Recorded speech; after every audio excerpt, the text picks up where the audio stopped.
Saludamos en New Hampshire, Estados Unidos, a Katrina Sweat. Ella es directora de la Fundación Latinos para los Derechos Humanos, Lantos para los Derechos Humanos y la Justicia, una de las principales organizaciones que ha manifestado rechazo a esta ratificación de Venezuela como miembro del Consejo de Derechos Humanos de Naciones Unidas.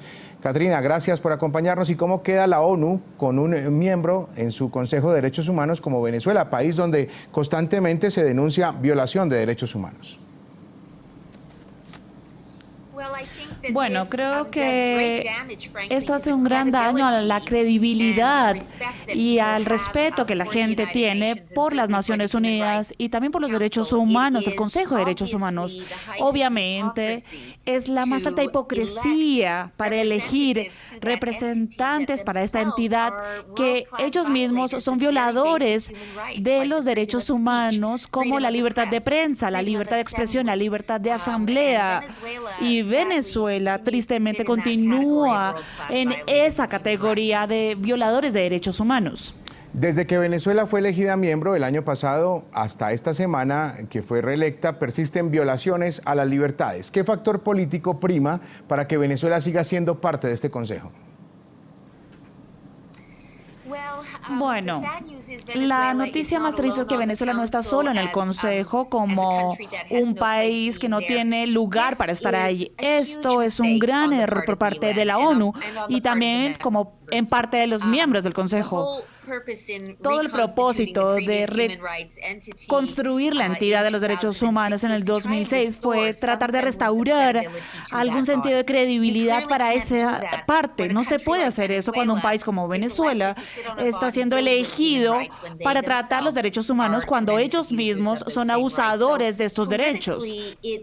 Así que políticamente sí pone en peligro cualquier sentido de credibilidad o confianza que los activistas de derechos humanos, activistas que apoyan la democracia pueden tener en algo que haga el Consejo. Venezuela no debería estar en este lugar. Venezuela en este momento, con el gobierno que tiene, merece estar en ese Consejo. Todos queremos ver que Venezuela sirva en ese Consejo, pero cuando comience a respetar los derechos que ese Consejo ha jurado. Esta semana el mundo conoció las denuncias del exfiscal Franklin Nieves, quien afirmó que el juicio contra el líder opositor Leopoldo López fue manipulado desde el gobierno.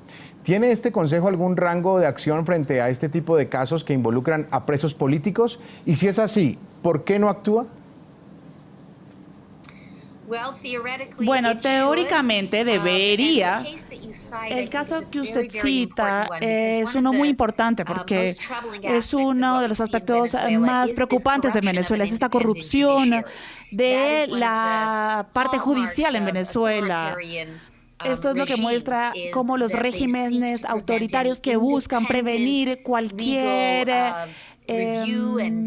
crítica legal y hacen que sea imposible para los ciudadanos que tengan confianza en la independencia de su rama judicial. Esta clase de corrupción del sistema judicial que comenzó previamente con Chávez y que continuó con Maduro es bastante preocupante. Así que debo decir que no deberíamos esperar que el Consejo de Derechos Humanos diga o haga algo sobre este tema de abuso con la justicia.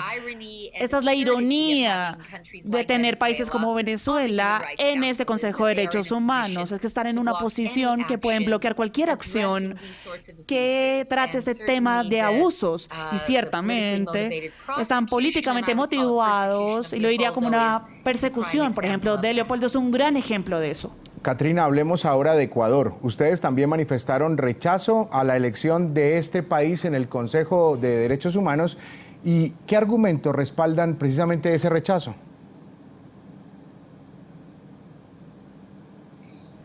Bueno, nuevamente volvemos al tema de integridad y credibilidad. Queremos tener países que sirvan el Consejo de Derechos Humanos, quienes ellos mismos mantengan, como se dice, los derechos humanos básicos y el análisis de nosotros que velamos por los derechos humanos en crear estos reportes. Estos países no deben ser elegidos para este órgano, llegamos a la conclusión, basados en los análisis de diferentes organizaciones independientes.